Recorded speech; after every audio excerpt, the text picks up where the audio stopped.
នេះគឺ pizza train ហើយនេះគឺ coca ញ៉ាំ train ហើយផឹក coca តែពលអត់ចាឥឡូវយើងជួបមើលអត់ទេហើយពេលញ៉ាំ train ហើយដាក់ coca ចូលទៅខ្ញុំអ្នកចូលចិត្ត train តែខ្ញុំអត់ចូលចិត្ត train ទេចឹងថ្ងៃហ្នឹងយើងនឹងសាកទៅញ៉ាំហាងមួយដែលគាត់លក់ train ប៉ុន្តែគាត់មិនមែនលក់ផ្លែ train ទេគាត់លក់នំ pizza train ក៏ដូចជាភេសជ្ជៈ train ផ្សេងធ្វើមកពី train ហើយហាងហ្នឹងគឺនៅ U Mall 25ចឹងតើយើង travel ជាមួយយើងទាំងអស់គ្នាហើយឥឡូវយើងមកដល់ Durian Space Pizza ផ្លូវឡើងមកស្រួលមែនតើអ្នកនរគ្នាគាត់តែចូលមកចដាយន្តស៊ីហើយចុចឡើងមកដល់25បត់ឆ្វេងមកឃើញ Durian Space Pizza នៅហ្នឹងតែម្ដងចឹងថ្ងៃហ្នឹងយើងមកសាកញ៉ាំ Pizza Train ក៏ដូចជានំដែលធ្វើមកពី Train សម្រាប់ខ្ញុំគឺខ្ញុំ excited មែនតើចោលដៃមានអារម្មណ៍មិនដែរខ្ញុំរៀងភ័យតិចអត់ទេព្រោះខ្ញុំអត់សូវចូលចិត្ត train នេះចាញ់ក្លិនចាញ់រសជាតិប៉ុន្តែពេលលើថា pizza មាន cheese អីចឹងក៏ខ្ញុំចូលចិត្តចឹង we'll see ចឹងឥឡូវយើងមើលថាតើហាងនំ Pizza Train នេះអាចផ្លាស់ប្ដូរចិត្តនេះប្រាឲ្យមកចូលចិត្ត Train បានអត់អូខេចឹងលើកនេះយើងត្រូវតែថតឲ្យពិសេសជាងគេពេលដែលយើងមកភ្លក់អង្គុយនៅមុខហាងនៅកណ្ដាលផ្លូវតែម្ដងអ្នកទាំងអស់គ្នាចឹងយើងឃើញថាម្ហូបយើងថ្ងៃនេះមកច្រើនមែនតើ Cheers Wow, look at this.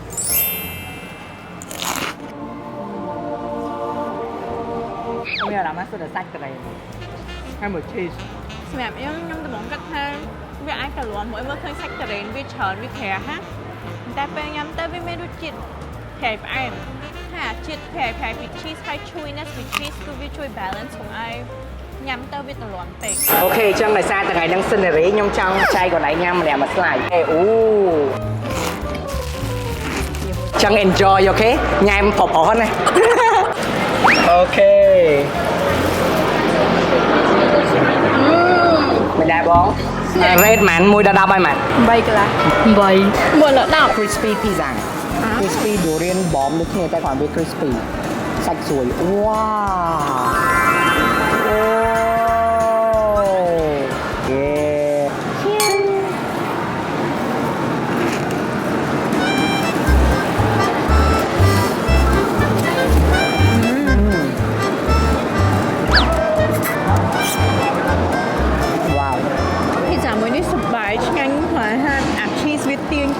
បបមិញហ្នឹងតែក្រូចឆ្មាតែនៅបាតហ្នឹងមានដាក់ train ខ្លែកហ្មងចឹងអានេះគេហៅថាតែក្រូចឆ្មា train ខ្ញុំ surprisingly អត់ផ្អែមទាំងអស់និយាយទៅអ្នកដែលគាត់អត់សូវចូលចិត្តញ៉ាំផ្អែមគឺមកហាងនេះគឺត្រូវហ្មងដោយសារតែ pizza train នេះវាអត់សូវផ្អែមទេអានេះtrain មួយដោះគោឆៅហ្នឹងហើយរសជាតិនេះគឺជារសជាតិមួយដែលខ្ញុំអត់ដែរព្រោះពីមុនវាមិនមែនអត់ឆ្ងាញ់ទេវាមួយយ៉ាងចឹងអ្នកណាគេចិត្តរសជាតិថ្មីអីអាចភ្លក់តែក្រូចឆ្មា train នេះបានបាទ Cheers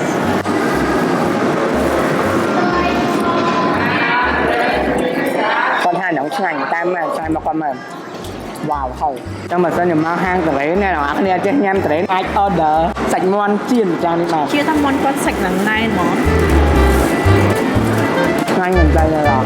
អូខេចឹងឥឡូវយើងចូលមកដល់ម្ហូបបន្ទាប់គឺកត្រកវិលនៃអាហារបំពងសម្រាប់អ្នកដែលគាត់អត់ចេះញ៉ាំ train អីគឺគាត់អាច order ចេះញ៉ាំបាន sweet potato ball like ទិនដូចដែលអត់សាច់ mochi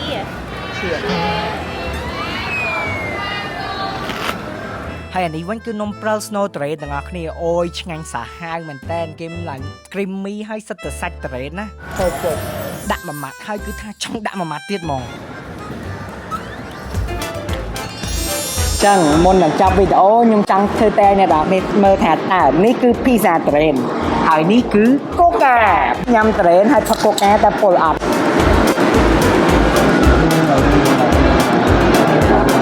ចាឥឡូវយើងជួបមើលអត់ទេ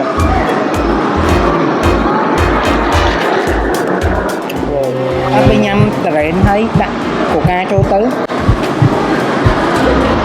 ឆ្ងាញ់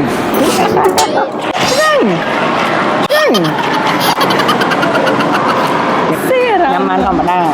អូខេអ្នកនរគ្នាអរគុណមែនតើវីដេអូនេះនិយាយទៅនេះគឺជាបទពិសោធន៍ថ្មីសម្រាប់ខ្ញុំដែលđãចូលចិត្តតរ៉េនមកញ៉ាំតរ៉េនច្រើនមែនតើប៉ុន្តែឃើញថាម្ហូបដែរនៅនេះដូចជា pizza ដូចជា drink របស់គាត់អីគឺទទួលយកបានទាំងអស់ខ្ញុំជឿថាបងប្អូនដែលចូលចិត្តតរ៉េននេះគឺជា heaven សម្រាប់គាត់មកចឹងសម្រាប់បងប្អូនដែលចង់មកសាកញ៉ាំជាមួយនឹង Durian Space Pizza អាចមកនៅ U Mall ជាន់ទី5បាន ញ៉ាំមកភ្លក់ទទួលយកបទពិសោធន៍រសជាតិថ្មីក៏អ្នកគ្នាជួបគ្នានៅក្នុងវីដេអូក្រោយទៀតបាយបាយ ចាប់យកទៅផ្ទះទៅហើយ Yeah